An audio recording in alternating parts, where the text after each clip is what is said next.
մի դրվագ պատմեմ երեկվա Վայոց ձոր կատարած այցելությունից։ Հայաստանի երրորդ գյուղ Մալիշկա,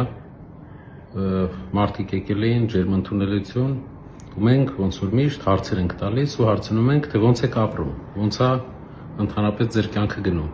Առաջի հարցը, որ տվեցինք, որտեղ եք վաճառում ձեր բերքը, քանի որ գյուղացիներ են, գյուղացիները հիմնականում գյուղատնտեսությամբ են զբաղվում, եւ ինչ գնով եք վաճառում ձեր բերքը։ Մի տարօրինակ բան տեղի ունեցավ, հենց ես այդ հարցը տվեցի, մարդկանց մեջ մի քիչ շփոթություն առաջացավ։ Իրար նայեցին, հետո ինձ պատասխանեցին, որ դե մենք չենք վաճառում մեր բերքը։ Ասում եմ, բա ինչ եք անում։ Ասում եմ, դե ոչ բան, պահում ենք մեզ կամ ուղարկում ենք թորներին։ Ասում ենք, բա լավ, մթերում չկա, ոնց եք բանանում ապահովում։ Ասում եմ, դե չէ, մթերումը կամ շատ էժան գնով է, կամ ընդհանրապես չկա, չեն գալիս տեղից տանեն, կամ էժան գնով են անում։ Ասում եմ, լավ, բա գյուղը ինչով է զբաղվում։ Ասում եմ, դե Ռուսաստանից փող են ուղարկում, ապրում ենք։ Ասում եմ, աշխատատեղ գյուղում ընդհանրապես էս պահին կա։ Ասում եմ, առաջ կար, մի քանի տարի առաջ, ու չկա հիմա։ Ասում ենք, լավ, Հայաստանի երրորդ գյուղ մեծությամբ, առանց աշխատատեղ ոնց, ասում եմ, դե երեխաները Ռուսաստան են, խոպանից գումար ուղարկում են, ապրում ենք։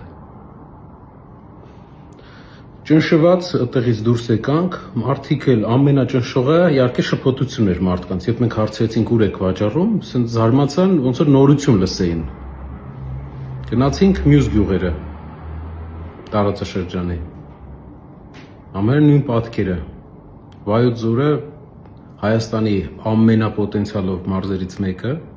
որ գինեգործությունը աշխարհում առաջիններից չեմ ասի, առաջիններից այնտեղ են արտեֆակտներով գտնված, սկսել ու արենի տեսակի գինին ընդհանրապես գինեգործությունը հայտնի է ամբողջ աշխարհում,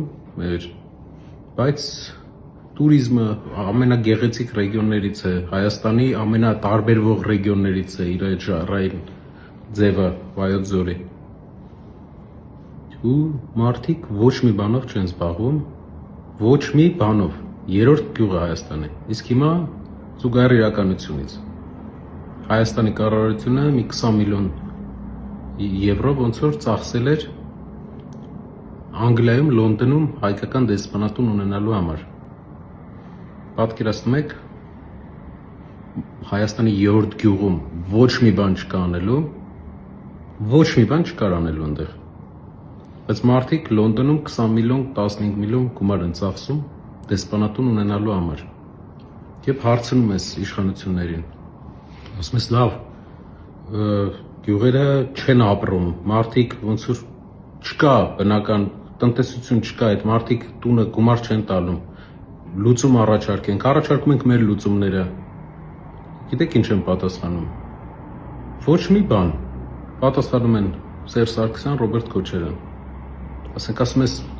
այգու ցավը տանեմ, հասկացանք Սերժ Սարգսյան, Ռոբերտ Քոչարյան։ Հիմա դուք եք, համարյա ամեն մեկի չափ դուք եք կառավարում։